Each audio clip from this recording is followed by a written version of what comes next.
Welcome to Nordic Talks Japan. I'm Nicholas, Community Director at Nordic Innovation House Tokyo, and here to just deliver a couple of housekeeping items before we get started. Today's event is a hybrid event. We have participants here at our partner venue at University of Creativity, as well as many of you joining us online. Thank you for being with us. Today's program will last for 2 hours. This is our 4th event in the Nordic Talks Japan series, and this time we're doing a couple of new things. First, we will hear opening remarks from the ambassador of Iceland to Japan. Then we will move on to session 1, which will discuss the gender equality in Japan. This session will be held in Japanese. Then we will move on to session number 2, where we will have 2 Nordic participants joining us online. This session will be held in English. And then we will move on to session number 3, which is a town hall discussion here at the venue, reflecting the points that we have heard in session 1 and 2. And this session will then be held in Japanese.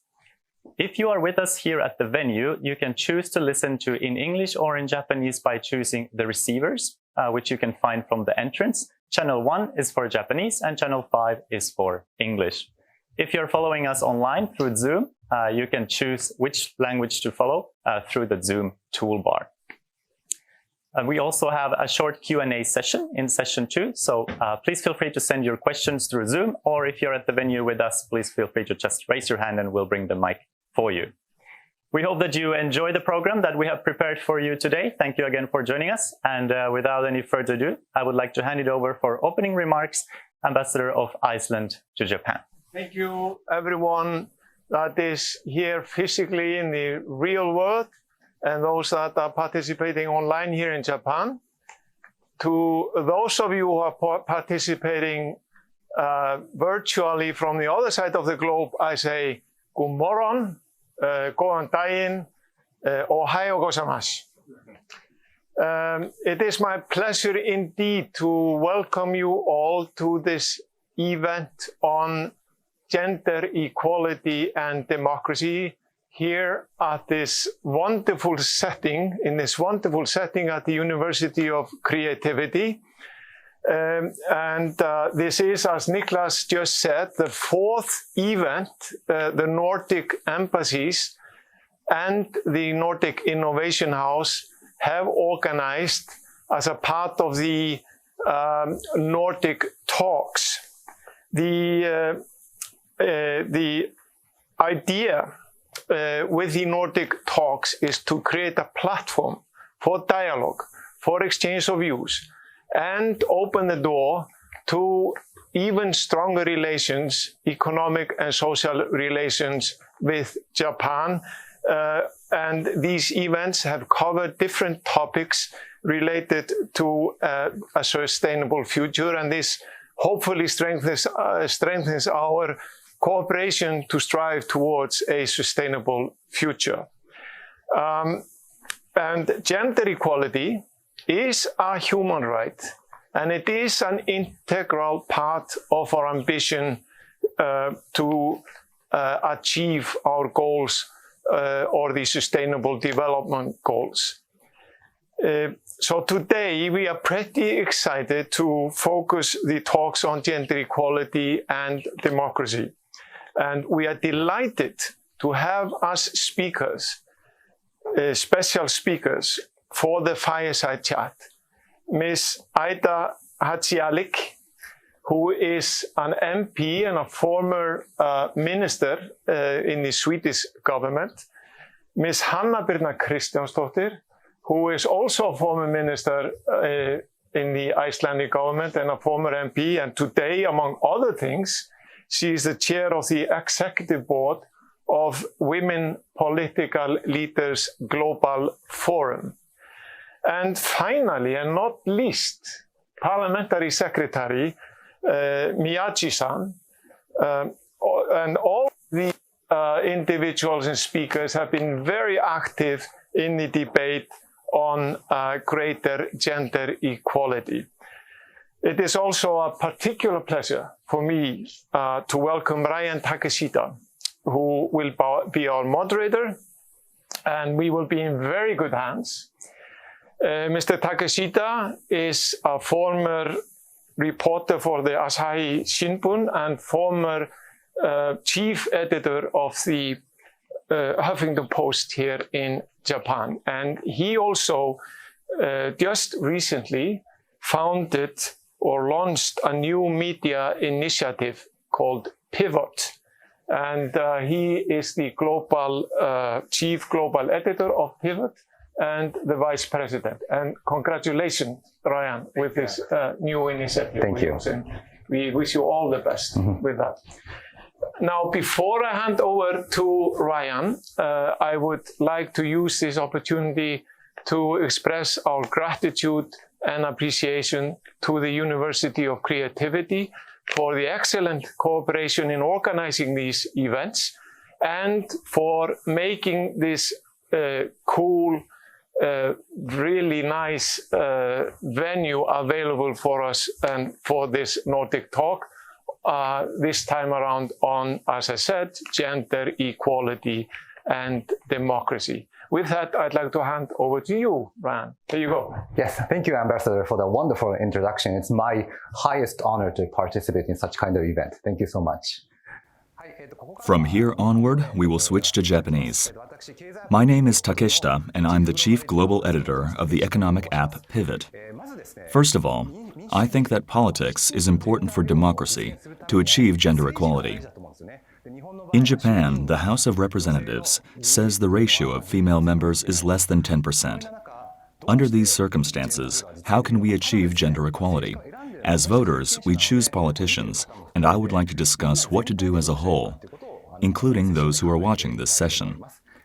We'll be speaking with Parliamentary Secretary Miyaji. Thank you for joining us. Thank you for having me. Time is limited, so to get started right away. In the field of Japanese politics, I think that gender equality has not been achieved at all. But why is this, and what are the issues in the way? I think the ratio of female members is the easiest to understand in terms of gender equality. While Western countries have a female parliamentary ratio of just over 30%, as you mentioned earlier, the ratio in Japan is 14% for the Parliament, House of Representatives, and the House of Councillors. Even if you go to the local government level, it stays exactly the same at 14%, which is less than half of Europe and the United States. The government is also aware of this problem, and the Cabinet Office is conducting a survey. One of the biggest factors is the family. This may be limited to those who have a spouse or dependents, but it is difficult to balance a family with one's activities as a politician, such as running for office or performing their duties. So, why is it so difficult? I think that at the root of the issue is the attitude that politics is something that only men engage in.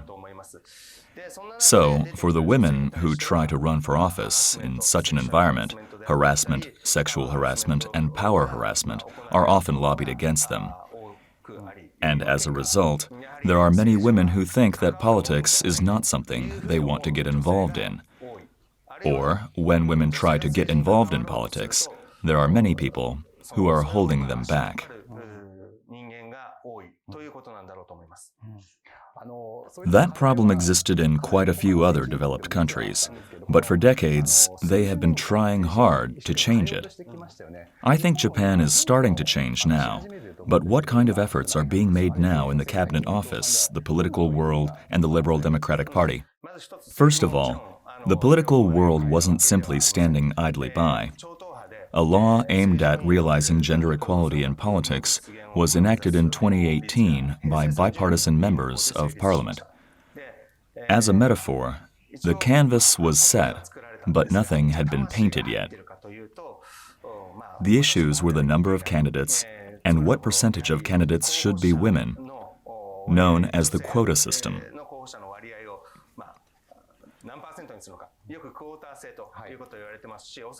Perhaps one of the major elements of the efforts of each country you mentioned earlier was incorporating the quota system and setting firm numbers.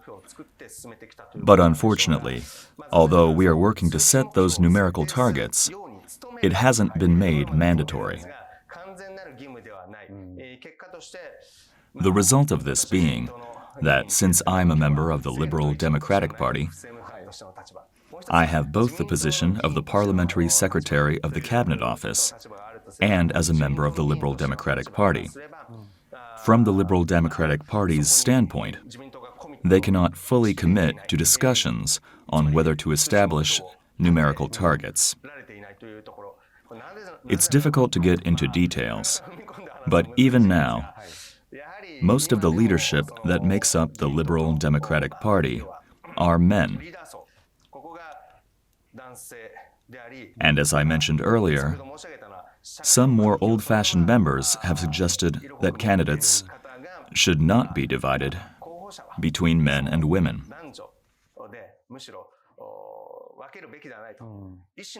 The predominant argument is that there is no need to force numerical goals because the willing and capable are given equal opportunity. I think this is a perfect example of affirmative action. But in reality, the political participation of women in countries that have introduced such quotas is increasing, and gender equality is firmly advancing in their politics. Given that, I think there are still many things for us to learn. I agree about that. I look at things from the position of a startup, but in my opinion, there are very few female executives in Japanese startups, which brings up the same arguments that this happens naturally, that voters choose men in elections or that it should be left to chance. I'm quite against this. From the start, people choose to see the situation with rose-colored glasses, so I don't think the current situation is natural at all. Yes, you're exactly right. It's not fair. As mentioned earlier, fairness should be a prerequisite to say that people with the ability and motivation can and should run for office.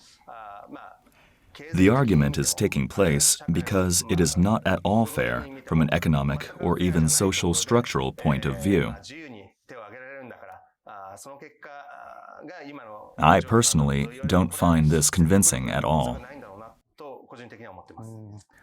Today, I'd like to discuss how to change things with everyone watching, but perhaps Japanese society itself has to be changed before more people can become candidates.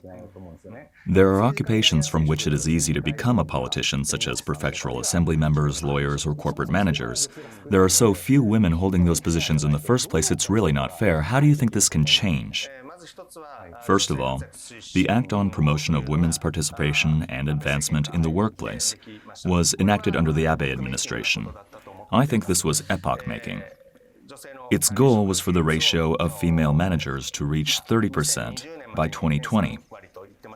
But unfortunately, that goal wasn't achieved. However, for the first time, in society as a whole, we were able to set a clear numerical target based on the law. Although plans were made centered on large companies, many types of companies decided to make solid plans. Economically, measures were put in place for evaluating whether a company is a Nadeshiko brand or evaluated by some other index of the company, adding its market evaluation and providing incentives accordingly. And these measures took place throughout society as a whole. As a result, while the ratio of female managers has not reached the target, it is steadily increasing. That's why I think it was a very important act. There hasn't been a move this big for gender equality since the Equal Employment Opportunity Law back in the 1990s. But with the enactment of the Act on Promotion of Women's Participation and Advancement in the Workplace, the bar has been set higher. As a matter of fact, I'm a founding member of the Femtech Promotion Parliamentary League. As you may have heard, it combines the word female and technology. The word was coined by a German startup entrepreneur, Ida Tin. What that means is to use technology to solve the unique health problems of women, such as menstruation, pregnancy, childbirth, menopause, and the physical difficulties and worries associated with them. This was a eureka moment for me. I said that it wasn't fair earlier. I am a male member of this organization. Moreover, in the Liberal Democratic Party, which is considered to be a conservative party, I'm from Kagoshima.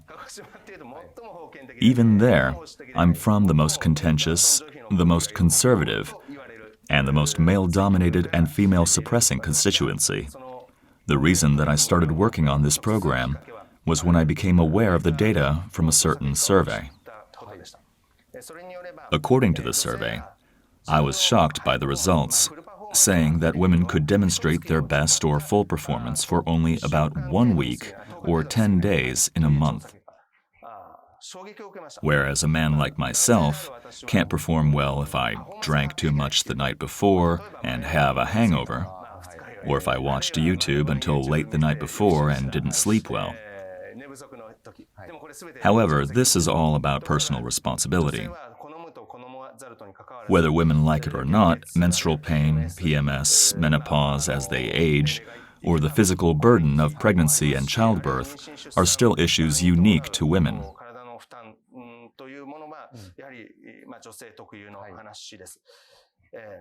First of all, I reconfirmed from the numbers that this wasn't fair. Of course, there are differences between each individual, but with that data, on average, full performance can only be achieved for 10 days, and the remaining 2/3 will not. There are already widespread devices and services to solve this problem. Europe is in a similar situation, along with the United States, but also China and neighboring South Korea. However, there are no such equivalents in Japan. I knew that there was a regulatory barrier and that something had to be done. Even if you say that women should play an active role, if you do not touch on such biological and physical handicaps, it is not convincing. And even if you say that women should be managers or take child care leave, this is not very convincing.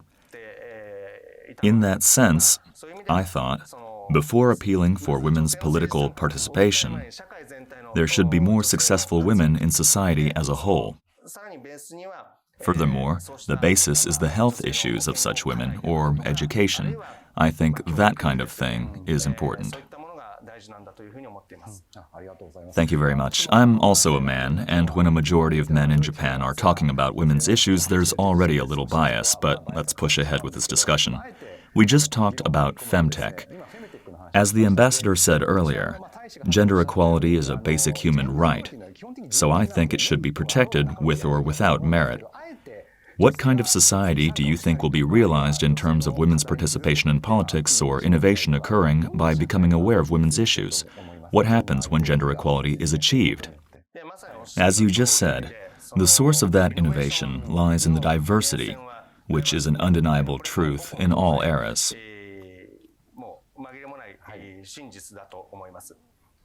In Japan especially, we really have to move forward. Japan is a rare case in the world with a society that's population is in a super decline. That's Japan's situation. It may be a problem that is specific to South Korea, Taiwan, and East Asia, but in the midst of one of the fastest declining populations, how do we plan to revitalize our national power and revitalize local regions in the future?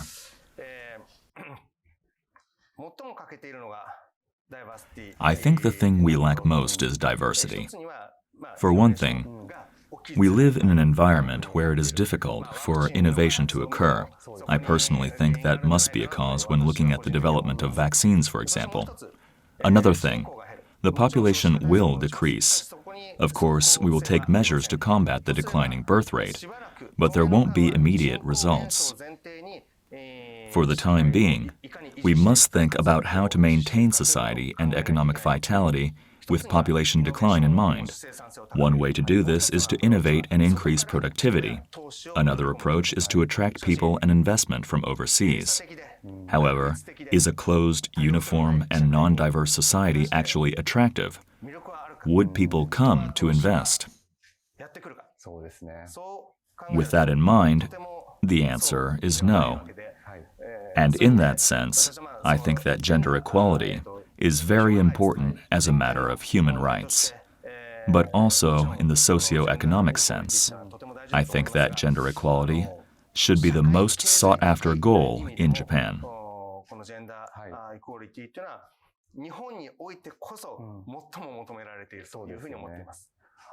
I don't want to make this a generational issue, but even among elderly people, there are people who understand the issue. Is there any chance of change in that generation? For example, in terms of politics, I think that Karen Makishima, the current digital minister, became the director of the youth division of the LDP, and I think it was quite revolutionary. I wonder if the awareness of young politicians and politicians of your age has changed considerably. It is definitely changing. Many of my colleagues are often members of the same generation. But of course, some senior members also have an excellent understanding. However, if you look at my generation, we can team up and work together with the same base of understanding. Naturally, we may have differences in values, but you and I are the same age, 42 years old, born in 1979. It's a generation that never experienced the bubble era. We have the most sense of danger in an era when economic decline is the norm, and we know we can't go back to the ways of the past because we never experienced that past. I think there is a common consensus that we have to create a new society. In that sense, I would like to work to change society with colleagues of our same generation. Since gender equality has not been realized in Japan even now, I think its society will change if this point changes. Even if it's keeping a premarital surname, I'd like to see it happen right now. I feel that this would be a message to the next generation on how to create change in society. That's why I want politicians to push forward. Well, because I'm the one who founded this Femtech Promotion Parliamentary League, people were surprised at first. I'm a male member of the Liberal Democratic Party, just as I said before. In addition, I'm from Kagoshima. But I think all of that is what makes it meaningful. It's a place for female lawmakers, who are the most concerned parties, to discuss women's problems, femtech, and women's health issues. Within the femtech platform, I naturally use words like menstruation, menopause, discharge, menstrual blood, and so on to discuss policy. But words like menstruation had never been spoken publicly in politics in the first place. In any case, even women are probably afraid to talk about menstruation or menopause in public, let alone in politics. It's the same in corporations. I think there is a hesitation.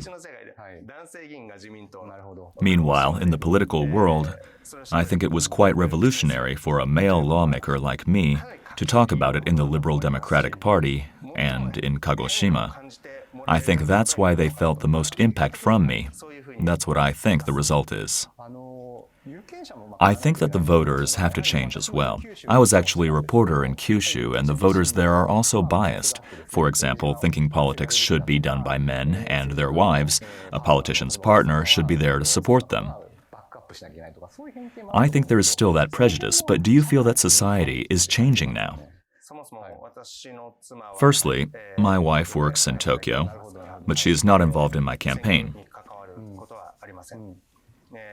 In addition, there was an election in October last year.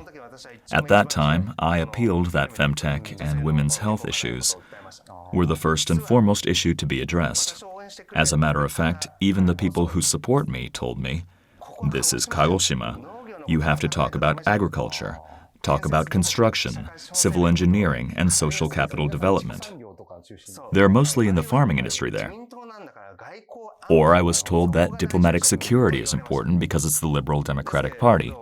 But I didn't let it go and kept talking about periods and menopause consistently.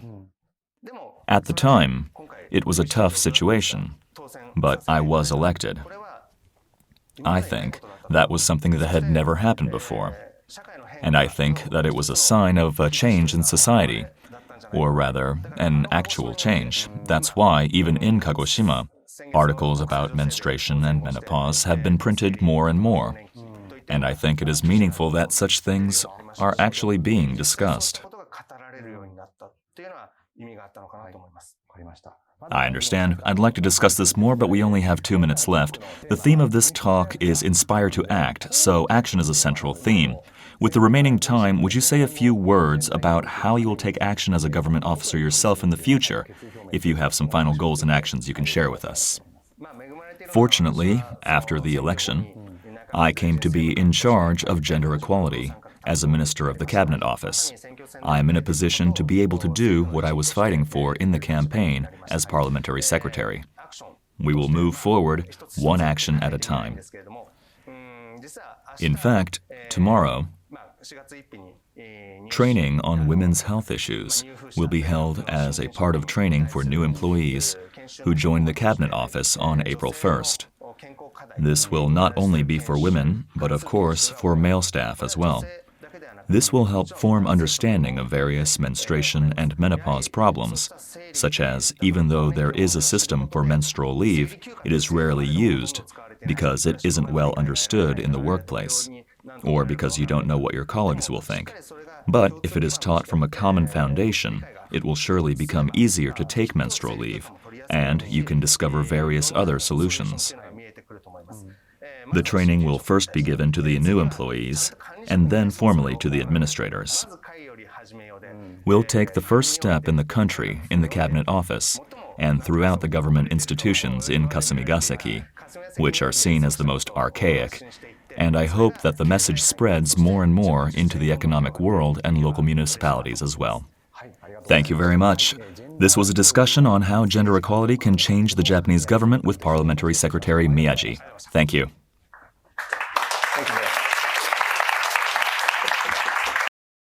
Okay, from now, this will be the English session. We have two wonderful guests. First of all, we have Ms. Hanna, Chair of the Reykjavík Global Forum. We have her online. Can you hear us? Yes, I can. Nice to be with you. Nice to be with you, yes. And next guest, we have Aida. We have her online as well. Hello, everybody. Hello. So yes, for the second session, I want to kick off the session by you giving us a self-introduction so the audience can know who you are, what you did, and what are your accomplishments. So Hanna, could you start? Thank you so much, Ryan. Yes, my name is Hanna Birna Kristjansdóttir. I'm from Iceland. In my former life, if you like, I was a politician in Reykjavík, Iceland. I'm the former mayor of Reykjavík. I also was a member of parliament here in Iceland, was the Minister of the Interior and chair of the Foreign Affairs Committee. And now I have moved on a bit and made some changes, and I have been chairing the Women Political Leaders. That is the network of women politicians, and I chair the Reykjavík Global Forum. That is an event that happens in Iceland every year where we gather women leaders. But my job these days is as a senior advisor on women's leadership with UN Women in New York. Thank you. Thank you.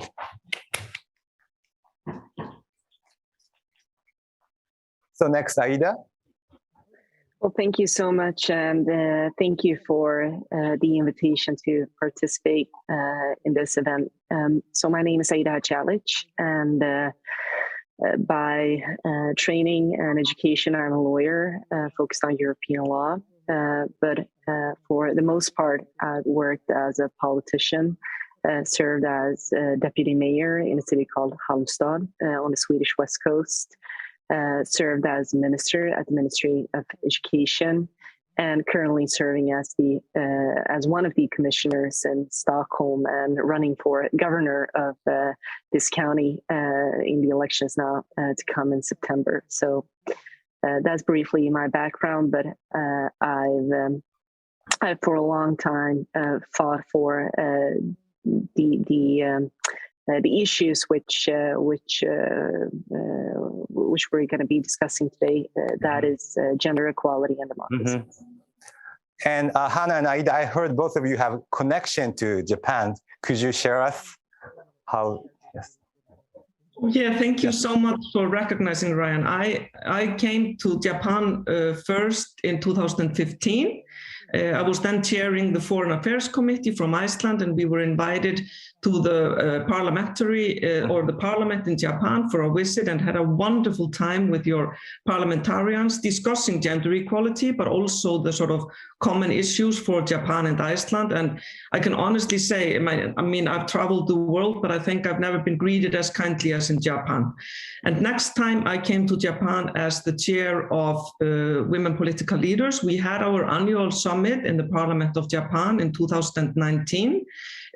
So that was also a really happy trip where we had the opportunity on behalf of UN Women to introduce a call to action to parliamentarians on gender equality, which is, I hope, something that sits with Japan, because we did that specifically there, and I hope we can touch upon that today.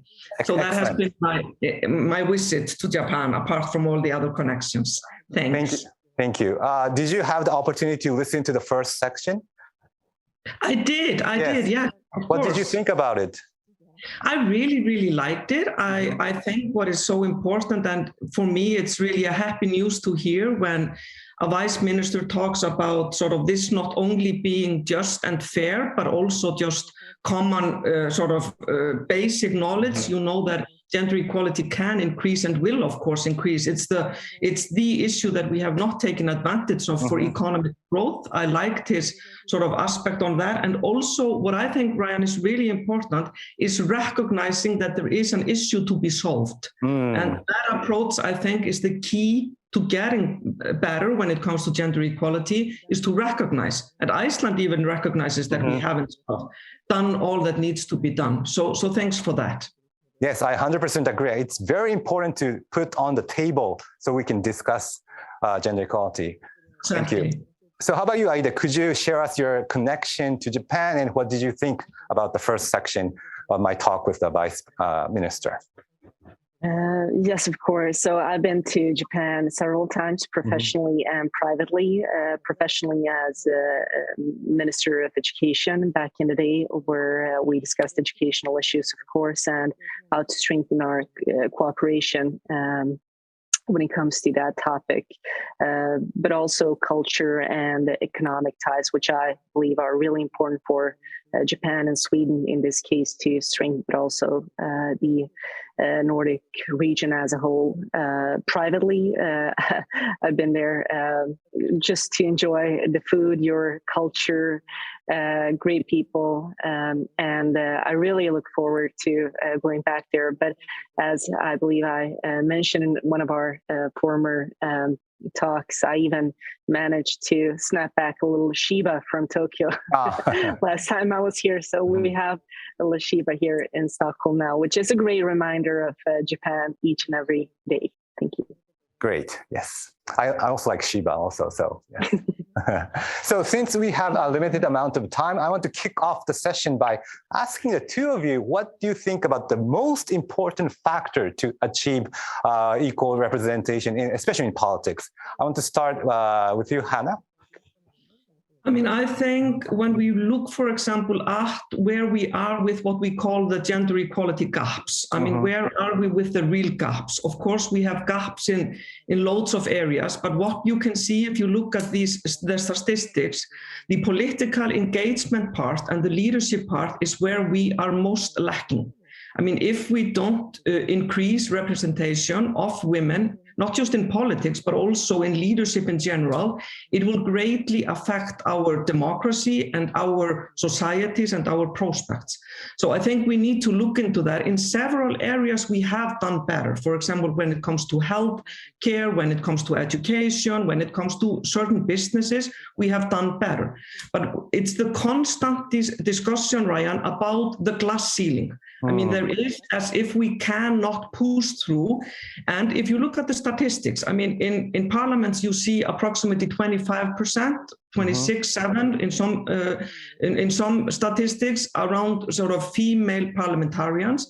When you look at heads of states, we are still at 7%, meaning that 93% of the world's heads of states are men. The same figure is for the largest companies in the world. 90-something% of those companies are led by men.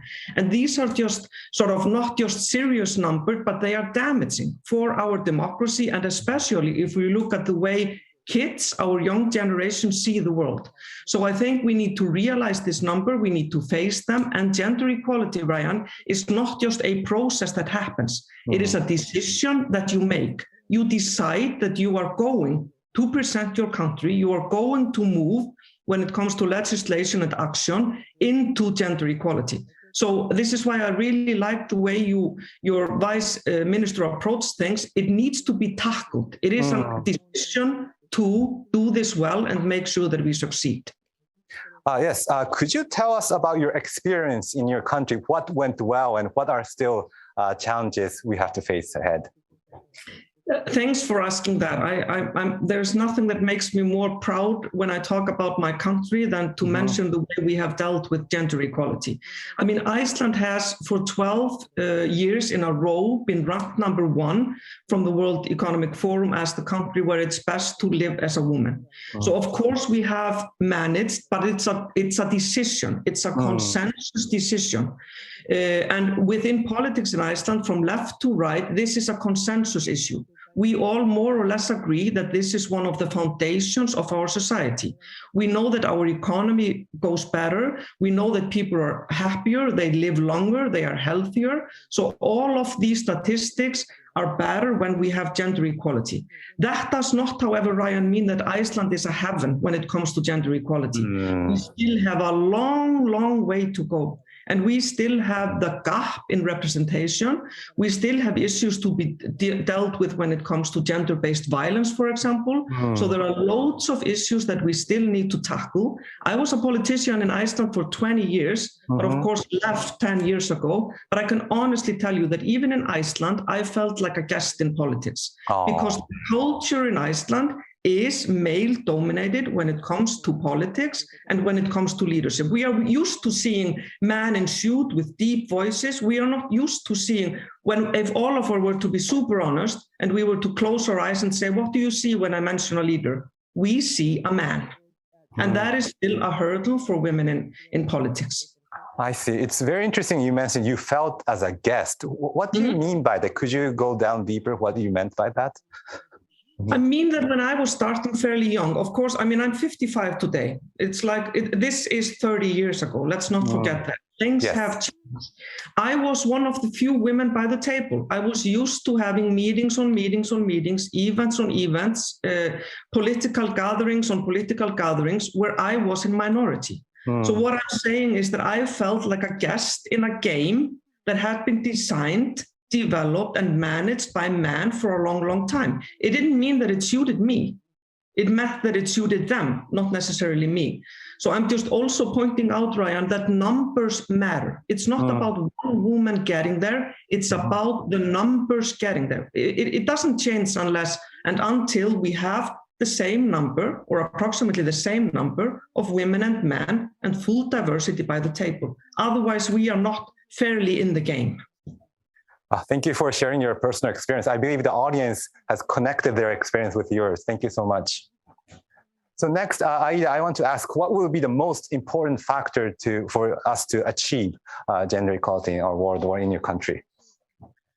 Well, first of all, I believe that Ms. Hanna's address was on point, so to speak, summarizing both the global, but also in many ways the Nordic issues which we have at hand when it comes to gender equality. And I believe that it in many ways reflects the situation in Sweden as well. And I did see that somebody in the audience asked about best practices, about how to enhance gender equality, both when it comes to, I suppose, especially politics and democracy, but also overall. And this is an issue which regards democracy firsthand, which I really believe that we need to to emphasize, because without equal representation, we do not have full democracy. And that needs to be said loud and clear. But also, as Ms. Hanna said, it's also about strengthening the countries which we represent as it comes to, for instance, economic growth, economic advantage. I do believe firmly that one of the reasons why Sweden is so economically successful, I mean, we're a small country up in the north of Europe, and still we're managing to be, a global powerhouse when it comes to business and economy. And one of the reasons why we do succeed as we do, I believe, is the fact that we're really using the entire population, the entire workforce, in order to increase our productivity, to be at the forefront of innovation and new businesses and companies. So it's really about lifting the individual by lifting the issues of gender equality. And some of the best practices from Sweden, which I would like to raise here, is that when it comes to politics, especially, is that some 30 years ago, especially the liberal and progressives in Sweden decided that we are going to be equal when it comes to politics and representation. So one of the things my party did, which was in 94 specifically, is that the party decided that all of our lists, when it comes to elections, were going to be fully equal. That is 50-50 when it came to when it comes to the candidates. And the lists have to be, every second candidate has to be a woman or has to be a man, so to speak. And this has really become a norm, which most other parties now, exactly as Ms. Hanna said, do use in Sweden, from the liberals, progressives, to the conservative parties, because everybody has seen the really positive effects of this. And then we've been building systems for decades, basically, where we do have firm systems when it comes to childcare, enabling women to participate more fully in work life. Same when it comes to parental leave, which was, I do believe, initially something done, a reform pursued due to enhance women's participation in the job market. But what we're seeing now is that even young men, especially, do appreciate this greatly, because they're given the chance to be with their families, to have a better work-life balance. So I would argue now that this reform, parental leave, which is very generous in Sweden, is something which is loved by both women and men equally, because it gives a better balance. And one of the newest things which we've done politically in Sweden, which the current government really pursues, is that we have a so-called feminist government. That is the official stance, so to speak.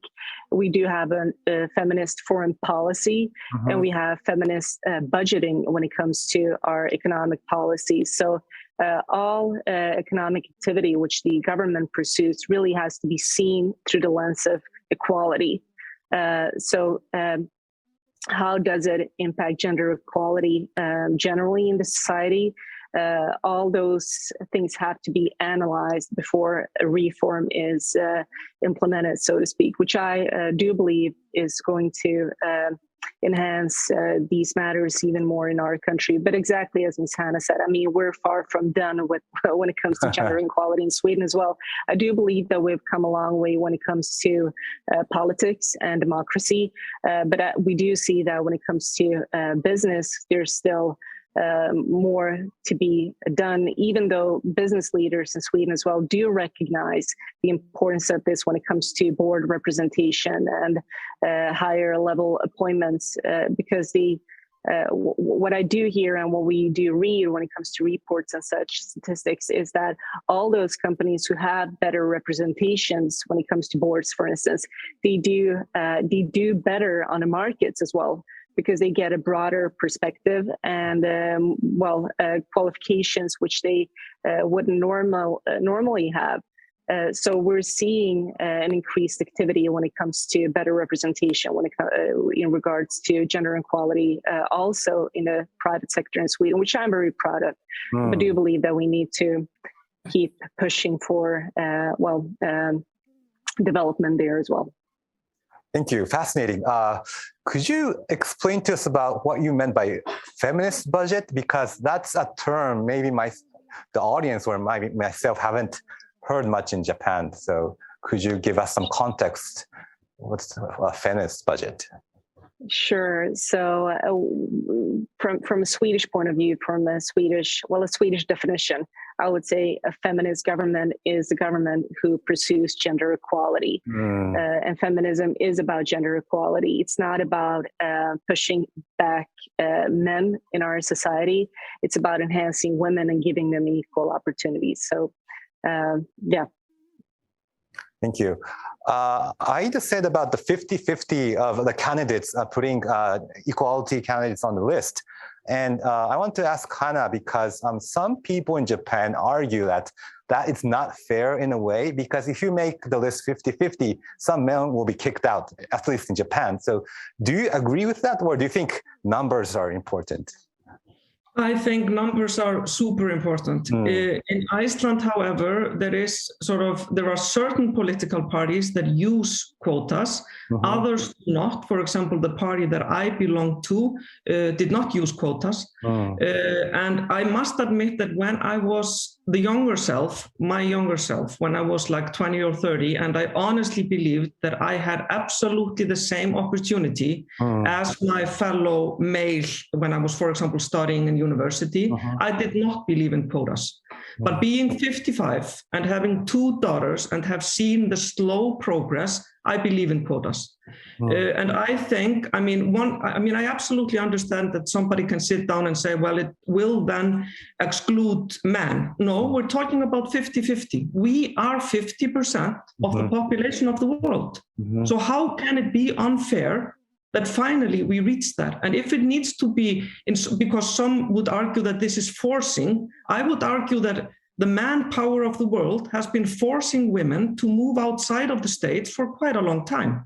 So I would argue that now it's time for more equal representation. And it shows, for example, in Iceland, when it comes to boards of companies, this was a hugely debated political issue in Iceland, whether or not we should make sure or involve quotas into our legislation part around boards. It now is. There was not a consensus in the business community to do that. There was a huge sort of protest around that. But now, if you were to ask the business society, they would all say, we love the change. Because finally we have diversity. Finally, we have more of an equal number by the table. And it's actually benefiting us, not just when it comes to social responsibility, but actually to business. So I think that and that's what I say, 55-year-old have waited for gender equality since I was, I don't know how old, and having looking at the figure that say that we will not reach equal participation until in 200 years, meaning that my daughters will not live it, my grandkids will not live it. If quota is what we need for that to happen, yes, I think it needs to be done. And UN Women, for example, that doesn't take sort of side when it comes to quota, because countries, of course, decide for themselves. Still, research show that this pushes gender equality way faster than if we don't do it. I 100% agree that numbers are important. Thank you so much. Aida, do you have any comments to Hanna's state argument? Yeah, well, again, I can only say that I fully agree about statements, and I do believe that numbers matter as well. And I do believe that we need structural changes, and we need to build systems which enhance gender equality and representation, both within politics and business. Sweden has not gone hasn't implemented quotas when it comes to board representation within business, for instance.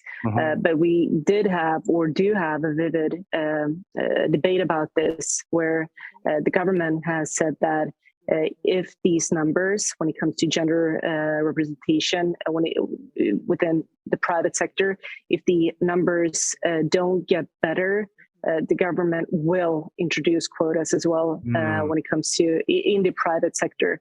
And that signal in itself has actually had an impact and created change. And as I said before, the business leaders themselves have understood, because they do see the numbers, that companies who have a better representation, gender equality, do perform better out on the markets as well. So this is actually benefiting them as well. And if I may just relate to a story, I believe we spoke about that yesterday, Ryan.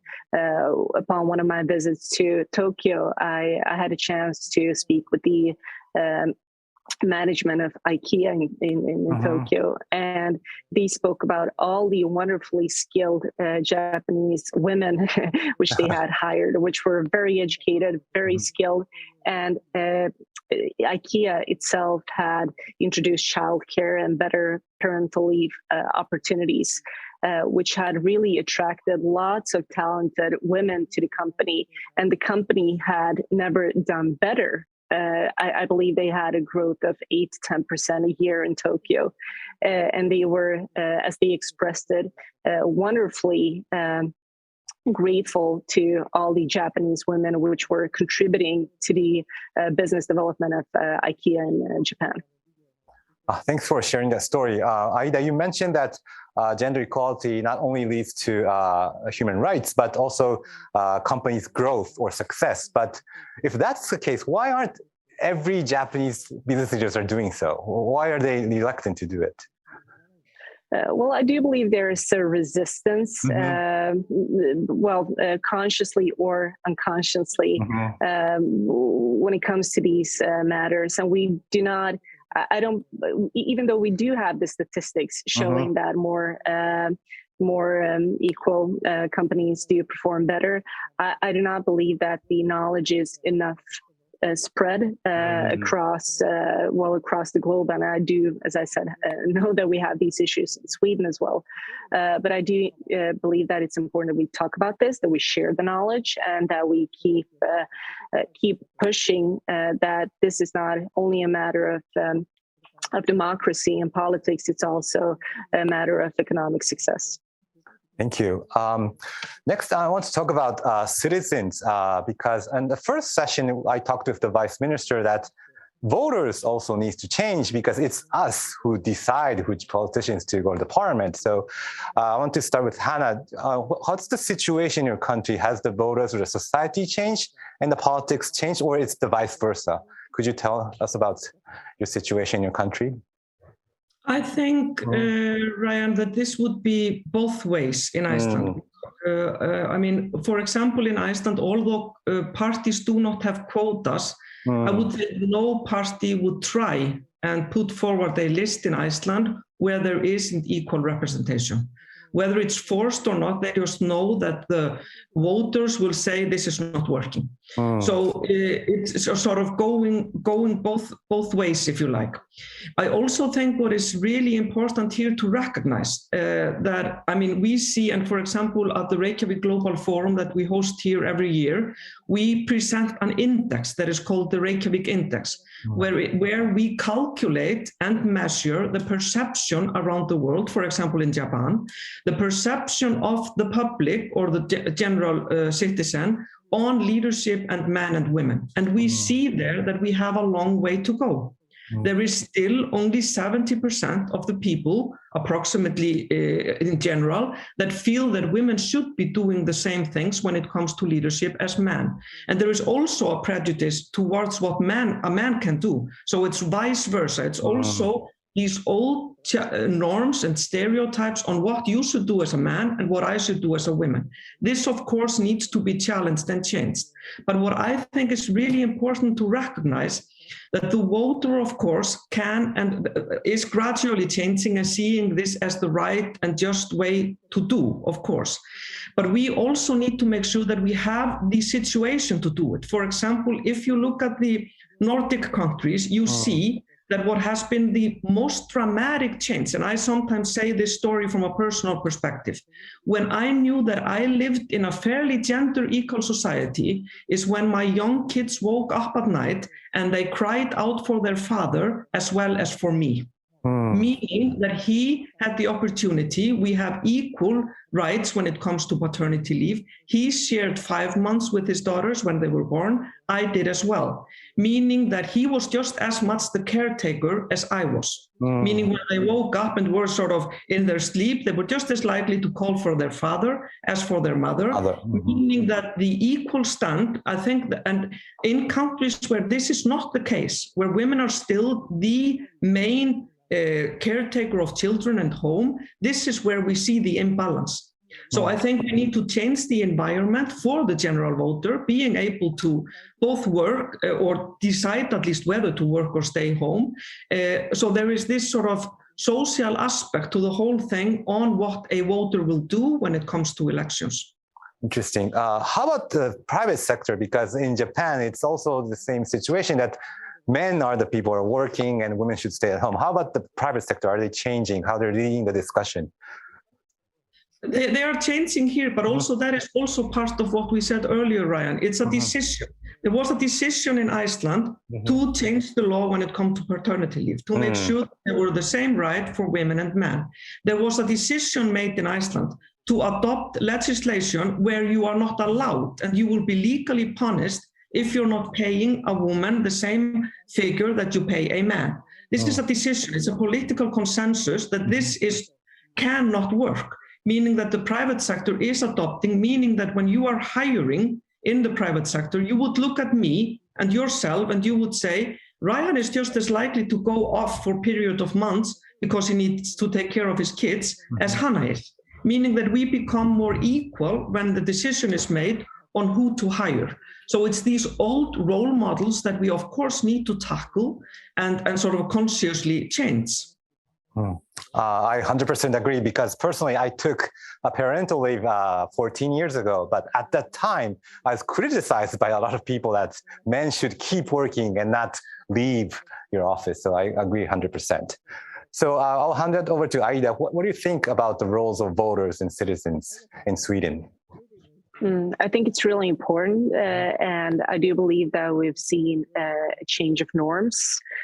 So 30 years ago, when equal participation in politics was introduced, for instance, by my party, I do believe that it was a challenging view for many people, whereas it's a natural ingredient within the Swedish democracy at this time and age. And I do believe that the Swedish voters would punish a party who would contradict this. And we do see that even the most conservative parties in Sweden, that their voters are punishing them if they ever do something which is too radical when it comes to gender representation, as is being against it. So again, this is not only a matter of women wanting better representation and believing in gender equality. I do believe that most men believe in this as well now, especially when it comes to the specific when it comes to parental leave, as we've talked about, since many men, younger men, do appreciate this greatly today. Thank you. Finally, I would like to talk about what Japanese audience can learn from the Nordic countries, because when we talk about gender equality, we look up to the Nordic countries and we think there's a perfect answer. But today, I like the both of you explain to us how Sweden and Iceland also struggled, especially these 20 or 30 years. So could you give us some advice how Japan can change? I'm going to start with you, Hanna. Thanks so much, and thanks for recognizing, because I think it's really, really important, and that this I see really clearly in my job for UN Women, where it's more of the global approach. And of course, it's fairly easy for me here in Iceland. We are a nation of 350,000. It's fairly easy for me to say it can be easily done, but I know that it cannot be easily done because it's about culture, it's about tradition, and it can be a heavy lifting. And it takes loads of courageous women and courageous men to make the change. So I would think that is really, really needed. But what I think, and I would sort of say as the at least lesson from my country, is to move away from the why to the how. We are constantly still on the global scene talking about why we need gender equality, as if it isn't obvious enough. We are half of the population. We don't need to argue about why again and again and again. We need to be there as well as men. So I would say move away from the why to the how. I would say the lessons is to challenge constantly norms and stereotype.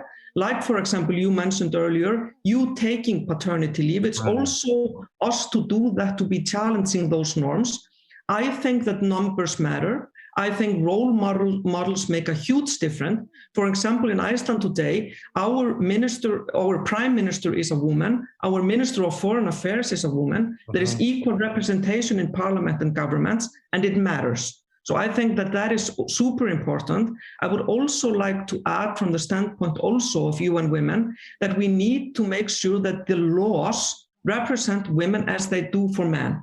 No country in the world can be proud enough, not even Iceland or Sweden, to say that the laws are exactly the same for women and men. There is not equality in the general legislature, and we need to change that. And then we need consensus on the importance of this. Because, Ryan, as you mentioned, there is resistance. And this I cannot understand. And I think that we need to change the shifting. If, for example, men in Japan say, I'm worried about gender equality because it might hit me hard, tell them that they will actually live longer. There is research showing that men, if they don't go for the right, fair, or just, and they don't go for the economic welfare, they don't go for the right and just way to create a better world for their kids, tell them then that research shows that in countries where gender equality or feminism is a standpoint, they will themselves live longer. So it's not just about men, or not just about women, it's about the general welfare of all of us. So it is a win-win thing, if you like. I agree. Could you talk about the impact of a political leader being a woman? Because in Japan, unfortunately, we don't have a female prime minister yet, maybe not in 5 or 10 years. So could you tell us about the impact? It is a humongous impact. And one of the reasons, because you asked earlier, what is the sort of lessons learned from the Nordics? Why did Iceland reach this point? Partly because we had the first democratically elected president in the world to be a woman. Mrs. Vigdís Finnbogadóttir was the first elected president in the world, democratically elected, to be a woman. That made sure that young kids like me, I was fairly young, I was only like 12, 15 or so when she got elected. It totally changed my view of the world. And this is why representation matters. This is why it is absolutely, Ryan, outrageous that we're still looking at the world states of men, especially when we're talking, for example, about peace in situation as the world is today, and we see next to no woman on the world stage. It cannot work. It is neither fair nor just, nor is, imagine for our girls that are looking at this. Obviously, they look at the states and say, this is not my place, it's their place. And we need to change that picture of a leader, and we need to change that message. Absolutely. So yes, Aida, what can we learn from your country, Sweden experience? Then we'll move on to Q&A. What's your thoughts? Yeah. Well, I would argue leadership once again, and the creating alliances between women and men when it comes to this. Again, the data shows us that men do win by having more equal societies. I do believe that the Nordic countries are showing that. And just to dig into this topic of how Sweden became more equal when it comes to politics. In '94, when we adopted these quotas, what happened back then was that the female organizations within my party, they made a strong alliance with unions, male-dominated unions, who backed them in this stance. So women were not able to do this alone. We need strong men who are true leaders, who do believe that women don't have half the value of men, who do believe in the value of their daughters and sisters and mothers and wives, knowing that this is a matter of democracy, but also, again, economic success, economic growth and performance, which again, the Nordic countries are showing in good light, I believe. And then again, we're not perfect, as Ms. Hanna has said. For instance, Sweden just got its first female prime minister, Magdalena Andersson, which we're very proud of. But then again, and no criticism against the male prime ministers of our country. But when you look at the qualifications of Mrs. Andersson, she's highly qualified and probably way more qualified than any male prime minister has been in Swedish history. But that is also what it took in order to become a PM in Sweden. So we do have our challenges, but again, we do have data and statistics showing that the model which we've chosen, that it is bringing success. Yeah, thank you for the strong and inspiring comment. So we'll move on to Q&A. I believe we have a lot of questions. There's a question from, okay, questions can be in Japanese. So You can ask questions in Japanese. I'll translate. Are there any questions? Where should the respondents look? Okay, go ahead. In session 1, Mr. Miyaji said that in Japan, the LDP, the ruling party, had about 20 male candidates and no female candidates in the latest election.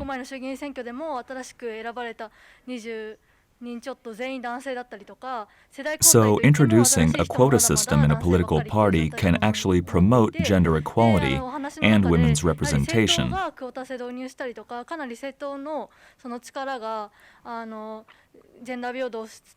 I was wondering how political parties in your countries promote the quota system.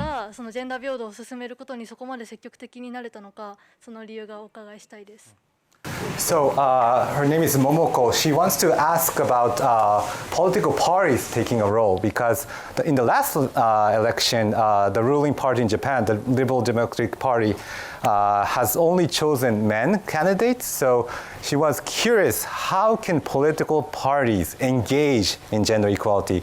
Why are they so serious, especially in Iceland and Sweden? I want to start with you, Hanna. Yes, and thank you so much, and thanks to the audiences for asking. I think, as I said earlier, and we mentioned both myself and Aida, is that in my home country, you could hardly present a list that doesn't have a fairly equal representation. I mean, I'm not saying that it needs to be fully 50-50. Some parties have quotas. Others would argue that they cannot present a list otherwise.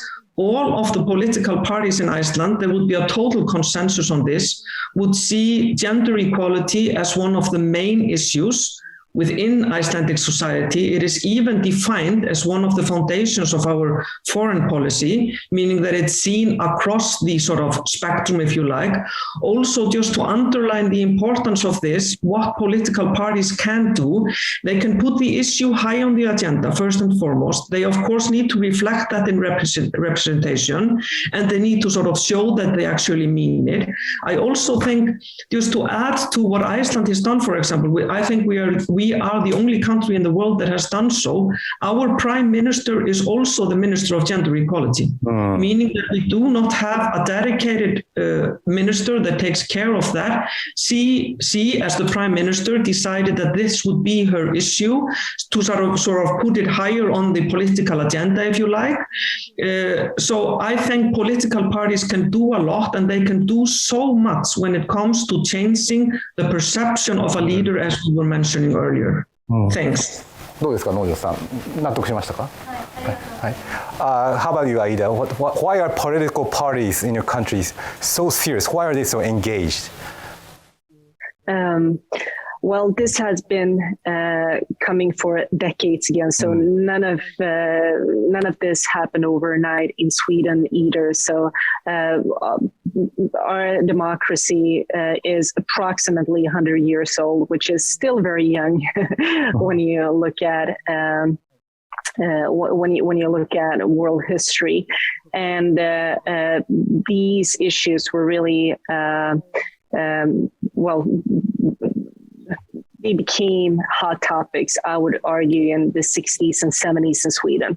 And you've had female or women's organizations who've fought hard battles for decades in order to create these structural changes, which Sweden has seen when it comes to childcare, when it comes to education, the labor market and parental leave reforms, which we've had. And it took us up until 94 to create the changes when it comes to the political parties. And it took us until last year to get a female prime minister.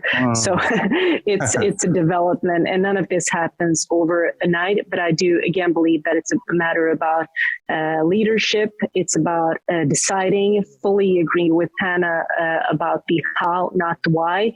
And we do have best practices, which I do believe that even Japan could easily adapt, looking at the effects and impact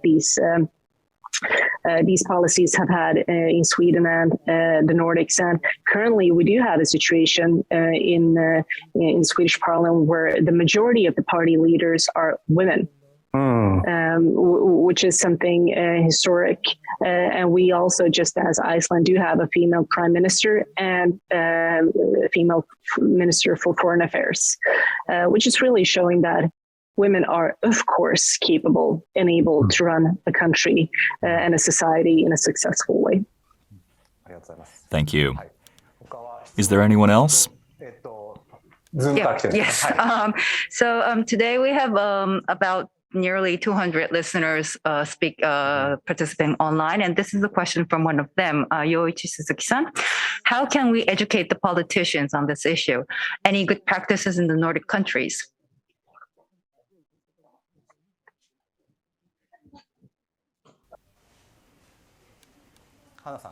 Let's start with Hanna. So, Hanna, what are your comments?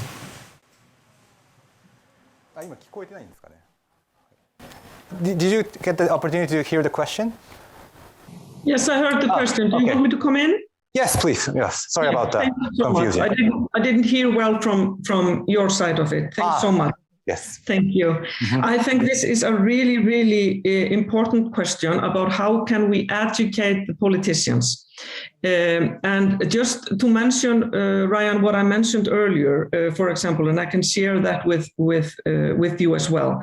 For example, at the annual summit of the women political leaders that was in Japan in June 2019, what we did there was to introduce a call to action to parliamentarians, where we were trying, that is UN Women, to educate parliamentarians on what needs to happen to increase the number of women in politics. And there were 5 guidelines that UN Women gave in Japan on sort of for the world.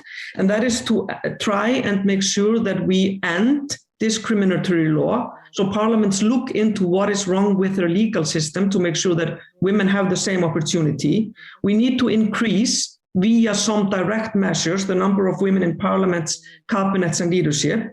We need to implement progressive law reforms, like, for example, paternity leave and other laws that are vital.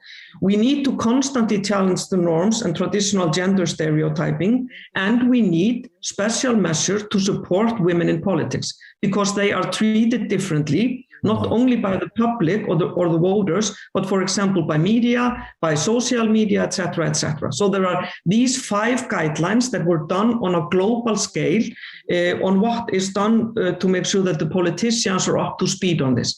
But what I would like to mention in the case of Iceland, for example, we were the first parliament in the world, that is Iceland, and we then had a male speaker of parliament that has a special workshop for all the parliamentarians on Me Too, on the issues around what is the new culture, what do we need to do, and what can we as politicians, male politicians, do to make sure that we adequately meet these new times and treat women in the way that they should be treated, in an equal way, but also in a respectful way, so they feel that politics are their place. So I think there are loads of things that politicians can do, and they need to do, Ryan, as you were saying earlier. They need to recognize that there is a problem. They need to recognize that there is inequality and work with that. So thanks for this question that I think is super important to make sure that we move on. Great. How about you, Aida? How can we educate our politicians? Well, first and foremost, and we've already touched upon this, I do believe that it's important to say that this is a matter of democracy, and that gender equality is about the fact that half of the population currently worldwide in our respective countries and so on are not fully represented when it comes to representation, but also participation and equal opportunities. So I truly do believe that Democrats, whoever call themselves Democrats, need to recognize that gender equality is part of the idea and concept of a democracy.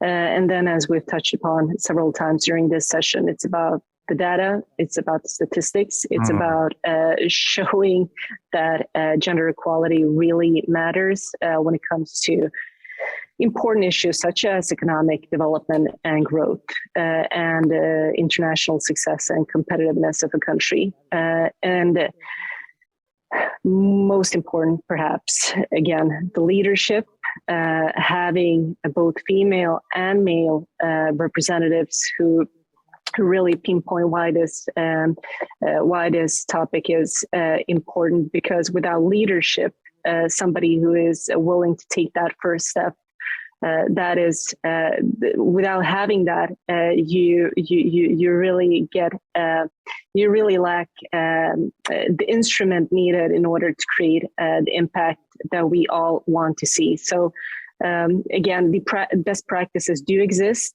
but to quote Hanna again, I do see that it's not the why that is important here, it's the how and who is going to take the charge of implementing these structural changes, which we here in this forum at least do believe in.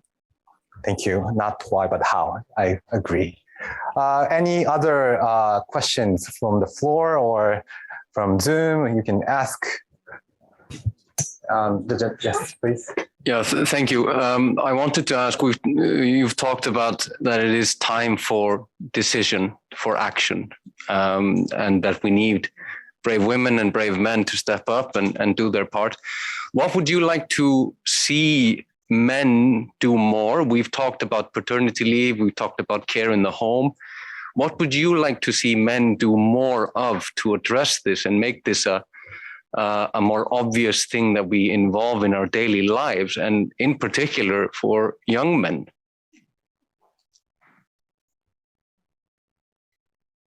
I want to start with Hanna. Could you give us some comments? Thank you so much. And thanks for asking this question. And if I were to be really sort of brutally honest, as one tends to be here in Iceland, and I would answer this just with one word, what should men be doing when it comes to gender equality? I would say listen. I would say that I am, again, mentioning my age and what I've done in recent years. I think that what I appreciate when it comes to gender equality is that there are men that tends to want to argue around it, or I need to constantly explain how I feel, or the endless why around gender equality. What I think has been achieved in Iceland with the great man and courageous man like Dori that is asking the question and is from Iceland, is that they have actually been willing to listen. They've been willing to not be on the defense about it or see it as an attack, but rather as something great for not just their kids, but themselves. They have been willing to listen when we say, I feel like a guest in politics. I am disappointed in my sort of abilities not being recognized. I am a part of a gender that has been held down for quite a long time. And I feel that when men say, okay, I get that, let's go into the solutions. And if they start to see the beauty and magic in what gender equality can do for them as human beings, being allowed to spend more time with their kids, to nurture their softer side, to do something else than just to be the bread earners or sort of the role models that men used to be. If they start seeing the magic in gender equality for themselves and just listen and dive into the sort of what can happen when gender equality is allowed to be, and move from being on the defense, and as I said, in one word, just allow themselves to listen, then I think they will get as much out of gender equality as we as women think we can get out of it. Thank you. It's the same in Japan. Men explain things always. So thank you for your comments. So Aida, what can men do to achieve gender equality? Well, besides listening, also recognize that men do have privileges. And in order to create gender equality, some men will have to take a step back. And recognizing in that it will benefit them as individuals potentially, but mostly society as a whole. And we do have experiences across the globe showing that we will see an impact which is positive in the long run, despite the fact that it might be, hurting some individuals in the short run. So always take a step back, zoom out, and try to see the greater picture. Great.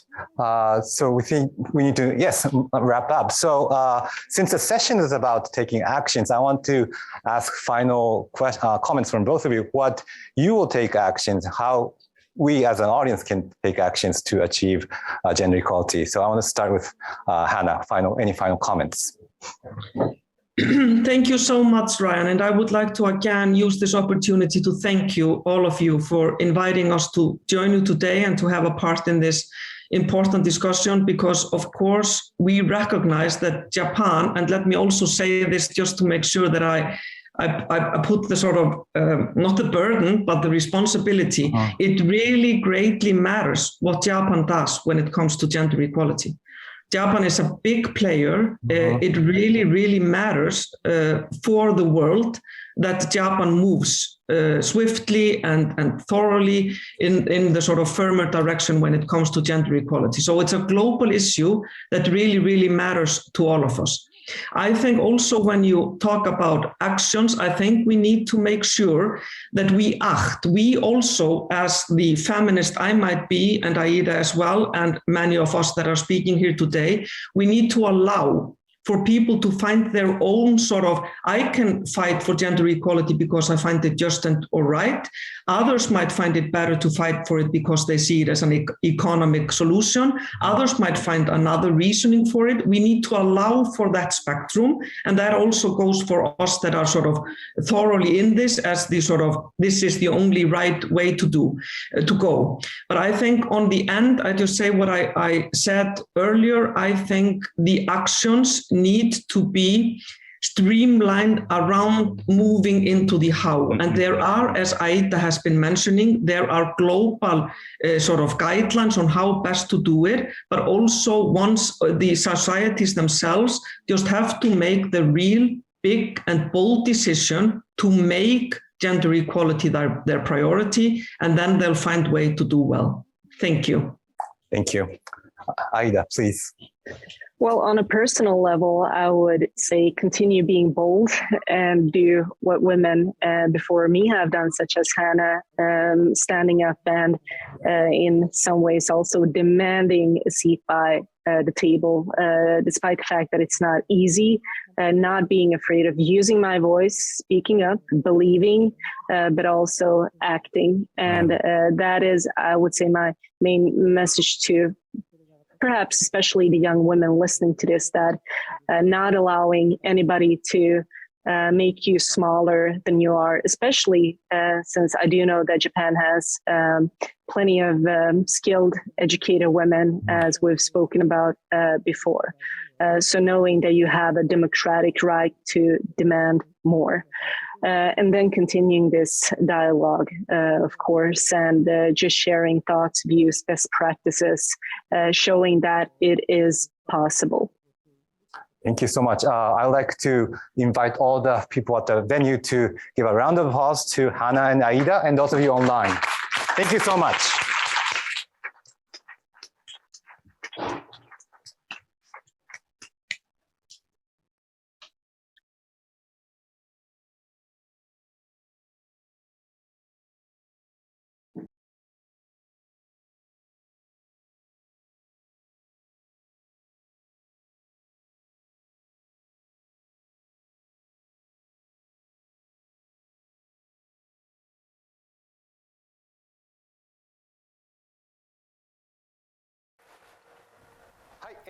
I would like to now begin session 3. Before this, we talked about Japan's political challenges and initiatives, and in session 2, those of Nordic countries such as Sweden and Iceland. There is not necessarily a 100% solution in these answers. I had the impression that each country faced its own challenges. Now this session 3 is also the last session, so let's return to the subject of Japan again and what Japanese politics, media, and society can do for gender equality. We're holding this session in a town hall style with our wonderful guests, and we'll be discussing these subjects live. So first of all, I'd like to ask for everyone to give a brief self-introduction and what your impressions are after listening to sessions 1 and 2.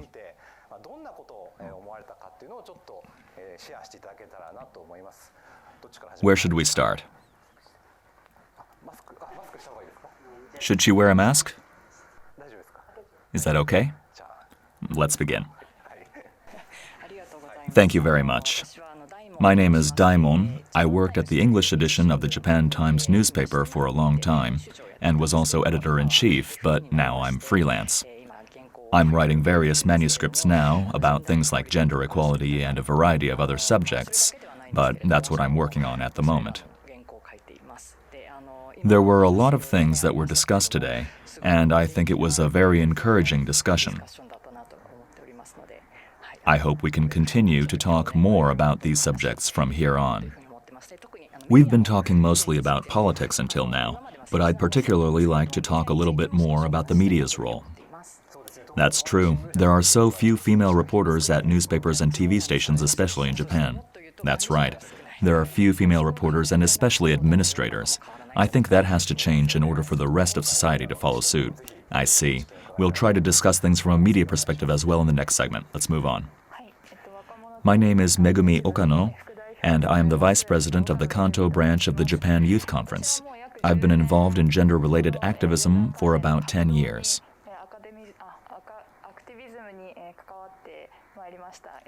I'm now in my 3rd year at the University of Tokyo Law School. Thank you for having me. What were your impressions after hearing sessions 1 and 2? I think that Nordic countries are a model case and amazing. I thought that there are a lot of good ways to think about it, and they're actually true. If you look at history, there was always a time when it was originally bad. I thought there is also a hope that Japanese people can change their consciousness, but I think there are many people who are blocking them as well. I hope we can talk about that today. I understand. I've also been inspired, but at the same time scratching my head about how these things could work in Japan. I agree. Thank you. Thank you. Let's move on. I'm Murohashi, head of the Japanese Youth Conference. You're from the same organization? Yes, that's right. As for my impressions, Nordic countries have a proportional representation system and Japan is a single-seat constituency system, so I think that's a decisively big difference. Once Japanese politicians get elected, they basically keep doing it until they die or until their 70s, and they hardly ever leave. The opposition being too weak and other factors come into play, of course. The ruling party in Japan is basically in charge of the government, while the Nordic countries are basically a proportional representation system, and their members change much more regularly, along with the ruling party. That's the decisive difference from Japan. I think the most important point to discuss is how to overcome that. Thank you. You may be right that change must start with the election system. Yes, thank you. Thank you.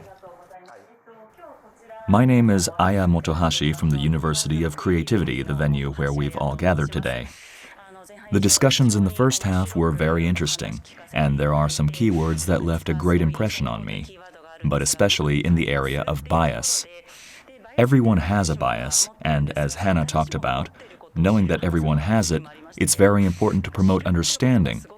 I work at the fringes of the media, but the role of the media is so big that I think it's the role of the media to keep asking that everyone has that understanding. So today, I hope we can discuss this later. Thank you. All right, next. My name is Nojo, head of No Youth, No Japan, an organization that promotes political participation of the younger generation. I'm very interested in gender equality and I'm active in promoting it, and also studied abroad in Denmark when they elected a female prime minister. When I saw a woman becoming prime minister, I was influenced by the fact that there is a world where that's possible, so there were many things I could empathize with. As Murohashi said, the situation is so different from Japan, such as the election system and how gender equality is treated in society in the first place, so I'm hoping to find something in this talk today that I can find hope in to take home with me. Thank you very much. And finally, hi, thank you everyone. My name is Mana Saza and I am the Representative Director of Switch. I'm currently majoring in Sustainable Development at the Graduate School of the University of London, and I'm temporarily back in Japan due to the impact of the coronavirus. What I thought about today's sessions as someone who's been living abroad for a while and returning to Japan for the first time in a while, when I talk to the friends around me who have children, I found that children are quite biased and say that girls have to like pink because they are girls. So these small things, in fact, they pile up from an early age.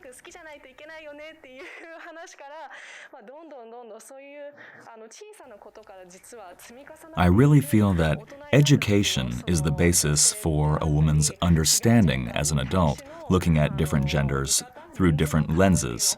I'm sure involvement in politics will increase and be the focus from now on, with more women in politics, but more than that, I think we need to consider how to tackle gender equality in the education of children in a proactive way.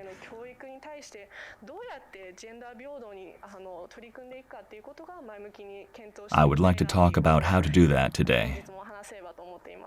Thank you. Thank you. We have limited time, so let's get started.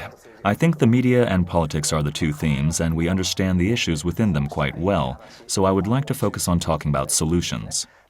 If anyone has an idea they'd like to start with, Nojo, I think you might feel a little bit pessimistic, but does anyone have a proposal of where to get started making changes, a kickoff point? Do you have something?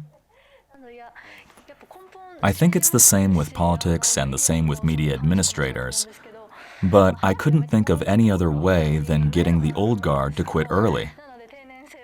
So I'd like to put out the idea of setting up a retirement age system. I'm not saying that everyone should have to retire, but maybe make it so about 20% would be able to remain. I think having consideration and an understanding of the need for change is really important to improve the future of our society.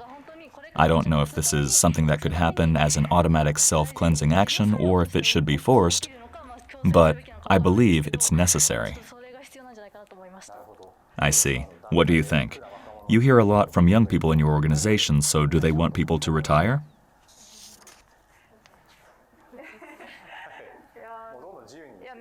It's hard to say, isn't it? I also think a lot of people should retire. How can I put this? How many should retire, I think, is another problem. But when retiring, those people who can't take responsibility for the future society will continue to live in it, so how should people of the generation who can't take responsibility also participate in society? I'm wondering what kind of system is appropriate, but I think the generation who can't take responsibility for society is now playing the central role in politics. So instead, it's extremely important for we, the youth, to make moves, and I think we need to create a system where we can make a difference. All right, next. I agree that the kind of metabolic cycle that you just talked about, a renewal system, doesn't exist. The barriers to entry in Japanese politics are too high, but if more young people could join in, of course, more women would join in, and in order for that to happen, I think we must lower our eligibility to run for office. I think that's the first step. I see. What do you think? Even though we have democratic elections, the incumbents make the choices, so the hurdles are extremely high. They basically don't do anything that would be a disadvantage to the rest of them. I think there are high hurdles, but within Japan there are good examples as well. For example, Yuriko Koike of Tokyo was a woman, and she became the governor of Tokyo, which led to gender education progressing, and the new superintendent of education is a woman for the first time. The superintendent of education in Tokyo. There are various cases where the superintendent of education or the chief of education is a woman, such as Hirakawa of Hiroshima Prefecture, who is the superintendent of education. But when asking if those examples are widely known, I'd say they aren't well known at all. I think it's important to properly convey their achievements and how policy will change if the leader or leaders change. There are many cases where a young mayor or a deputy mayor is elected in their 20s, but the media in Japan basically never reports on such cases.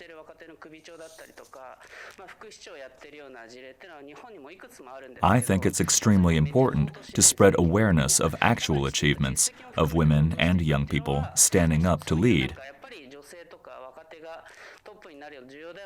And I think that it can probably be done immediately.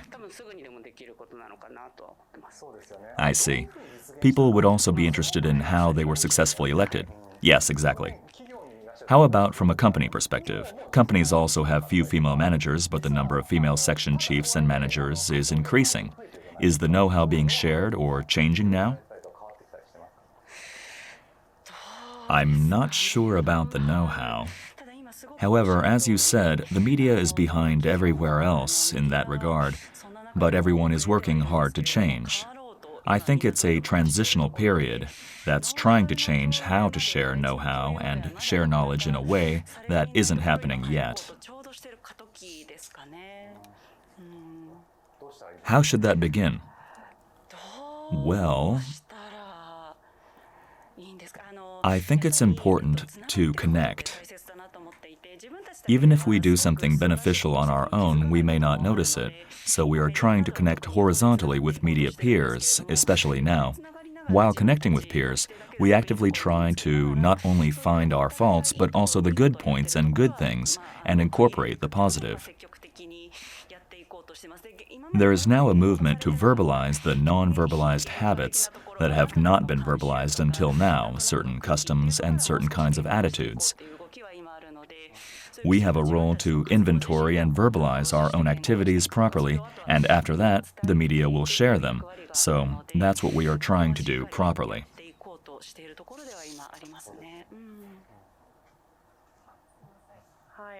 Thank you very much. Listening to everyone's thoughts right now, I think that there is a feeling that you want the next generation to do something when that change of generation comes about.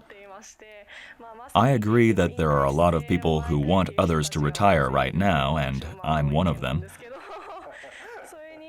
As far as that goes, we were talking about how it is very difficult to change the system, so how can we make it as smooth as possible? For example, if you incorporate the youth advisory system and young people, what our values are, and then actually introduce that in the diet so they can choose which ideas to pick up and how to make policy. At the moment, young people are called to places like this and asked to express their opinions over and over. So young people are getting tired of repeating themselves.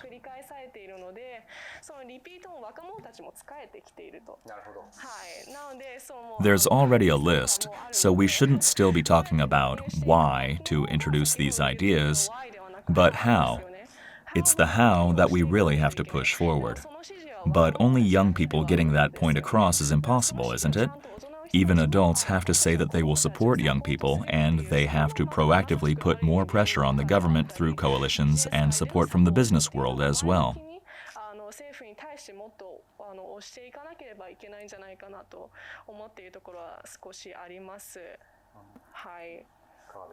What are your thoughts? I liked the part about the same young people being tired of getting called on to repeat themselves. I didn't mean any disrespect. For example, young people isn't actually a real group, and even if there is inclusivity or intersectionality among young people, I don't think that just inviting young people to these discussions will change anything. It's also important to lower the barriers to running for office, having representatives, and the media needs to create a system where various opinions can be heard as much as possible. I think it's quite important in both the media and the political world. I really agree that I want to go to the next step instead of gathering young people for a discussion and nothing else. Yes, that's right. Yes, that's right. I was listening to people while thinking that it's always the same group of people who are always called for things like this. I think it's a very big problem that we're treated like research subjects and not included at the table to create policy for something that affects us. Hanna said it in an earlier session, but what's actually happening is we're patronized, or that there are no other concerned parties in the discussion, so we feel out of place, and that happens a lot, so we need to solve that. It's quite the same in politics, in the business world, and various fields. It's the same with the story of young people and the story of women, and I thought it's important to create a space where such minorities don't feel out of place.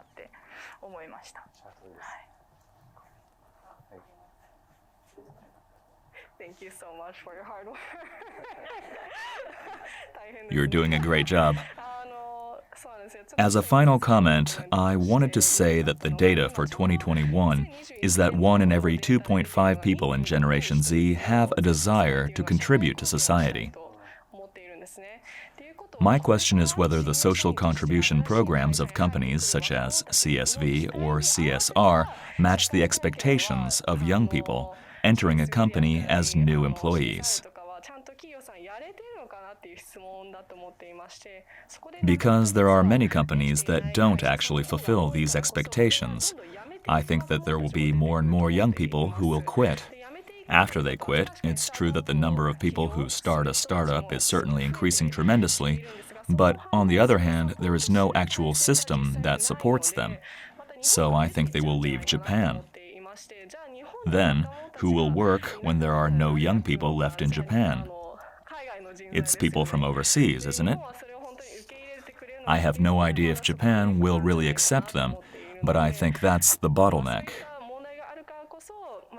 So while listening to the voices of the next generation about such problems, how to make proper progress not only in politics but also in the business world and make a plan with a long-term perspective is what I'm interested in.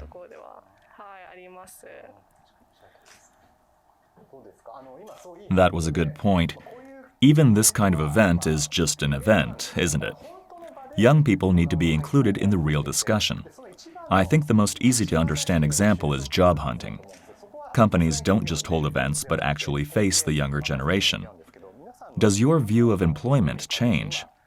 We've just talked about sustainability, but are the younger generation really concerned about gender equality, climate change, the climate crisis, and so on? I'd love to hear your thoughts about that.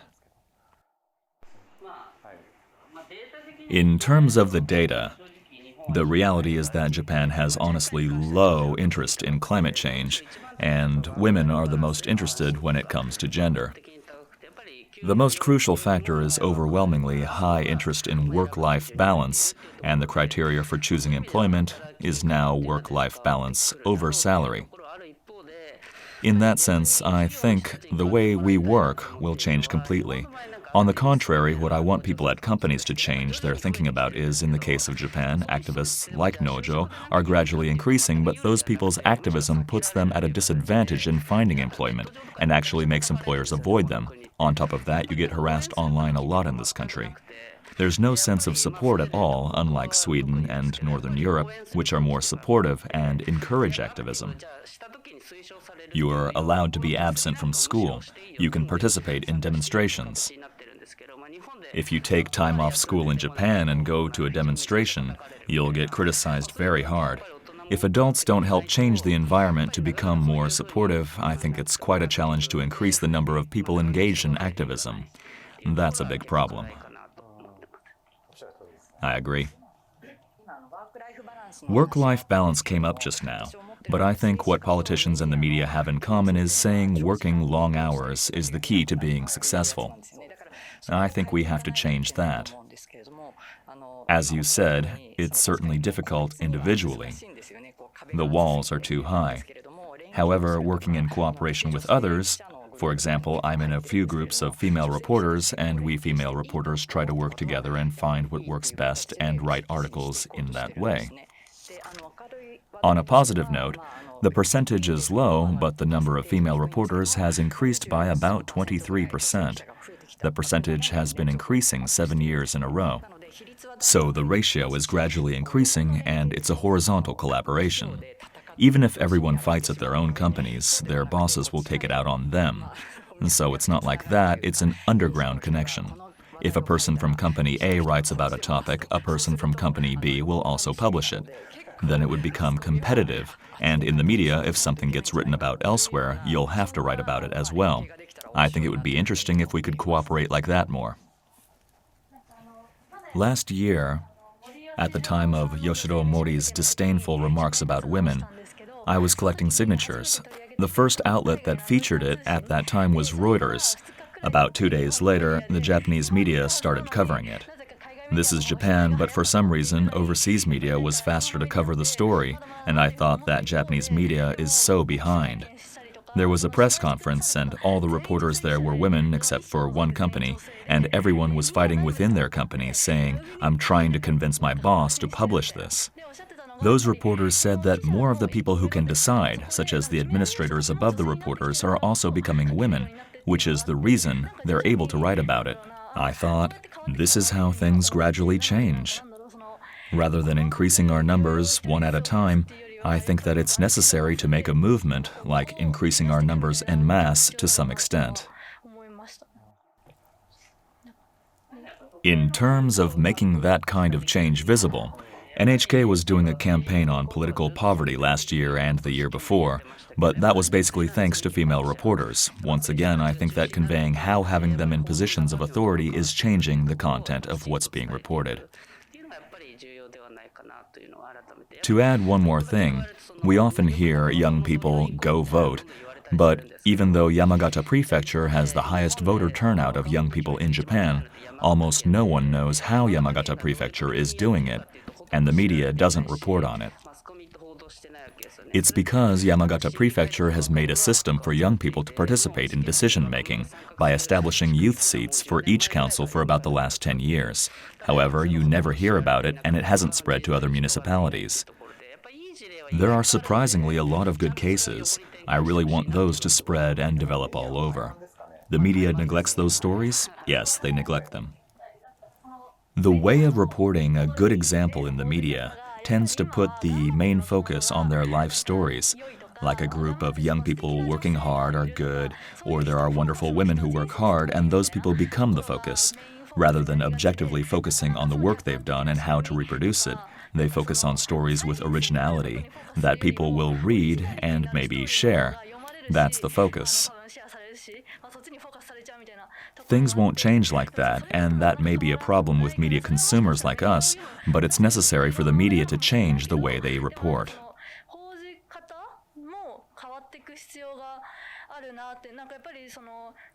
For example, even with actions for climate change, young people who stand up will become the focus, but what their demands are will not be reported on. It seems like only footage of demonstrations and people demonstrating hard in Japan are ever reported.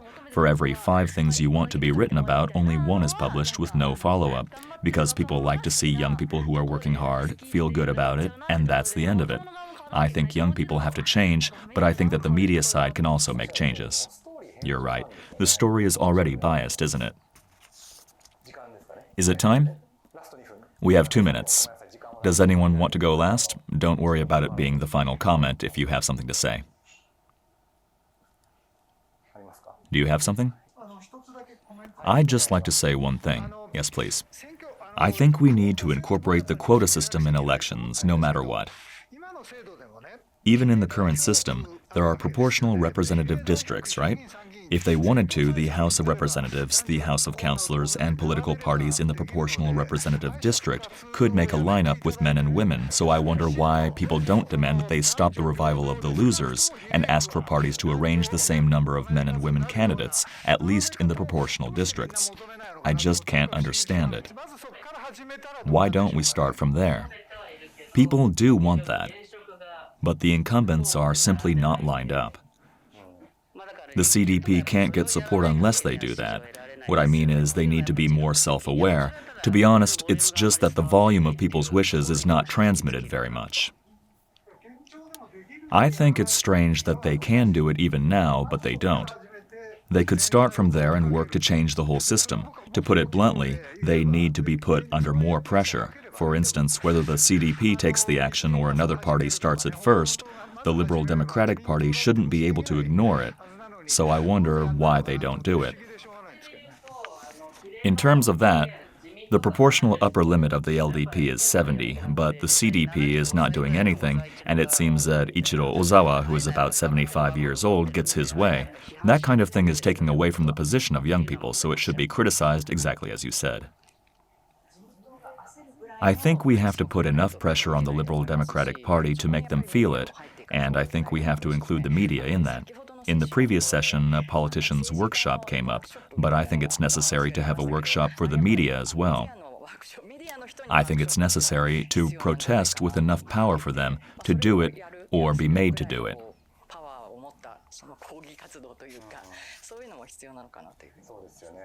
That's right. I think you also need to be able to work in a way where you can make your voice heard and be an activist. You shouldn't be so busy that you can't make your voice heard and you don't have time to go to demonstrations. Having time to go to demonstrations should be part of your work style. I don't want people watching this to just say, fight for your rights, young people, but to also change what they're doing too. I think everyone should be able to live with the time to go to demonstrations and to work to have their voices heard. I wish we could continue the discussion, but we're out of time, so I'd like to finish here. We'd like to have closing remarks from Ambassador of Sweden.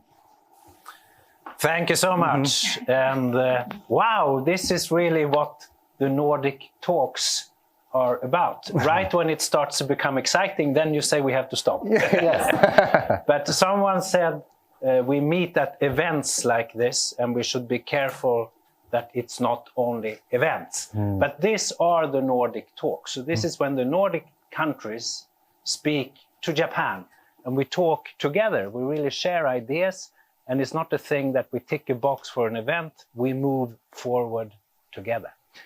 I will not try to conclude, but there are a few remarks that I really want to pay attention to that was said, and perhaps most excitingly, Ryan, you think Japan will have a female prime minister within 5 years? Good, I think you're right. Yes. Perhaps we will follow this very closely. Another thing that comes from the town hall or townhouse talk here is the comment, maybe a problem is that politicians, and that's not only in Japan, continues in their work the whole life. And I think this is a challenge to all of us in any society. Perhaps we should quite often think, do I need to continue this just because I ended up here? And this also leads us to the how rather than the why, I think, in politics, but also in life or in careers, or for me as a man, in my family, with my kids, with my partner, but also in my work. Question, is this the thing I should continue with just because I've been doing it until now? Some of our participants from Sweden and Iceland try to comment on this issue. What could be a good advice to men? And I think one of the things I've been thinking about, and I also had an opportunity to say this in the Japanese parliament a while ago, is if men find themselves being only with other men. If I go to a meeting, if you go to a meeting and suddenly it's only men around the table, you should really ask yourself, why is this? And is this okay? Perhaps you should even raise your hand and say, this is not really a meeting that represents the Japanese or whichever societies, and perhaps actually be brave enough to say, maybe we need to call a new meeting and make sure that it looks different when we are going to talk about these important issues. But there were some very interesting remarks made today. Most importantly, that we are way beyond the why. It's all about the how. This is a democracy issue. This is a human rights issue. This is about individuals. We should really be careful so we don't start to talk about children, women, and handicapped. No, no, no, no. This is about human beings. And how do we as human beings make sure that we are represented in the best possible way in order to be inclusive, successful, innovative society where everyone benefits and the economy and the societies move forward. And this is what the Nordic talks are about. So this was the last session of the 4 Nordic talks we have had so far.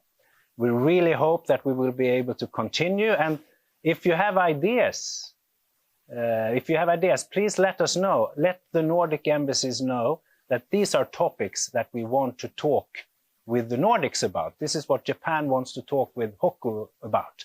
Thanks to our speakers, thanks to our panelists, and not least, thanks to our chairman, or chairperson, chairwoman, chair whatever, that has been leading us today. And thanks also to all our guests. See you around. The Nordic countries want to continue to speak to you. We want to continue to speak to and with Japan. Bye-bye. Have a nice evening.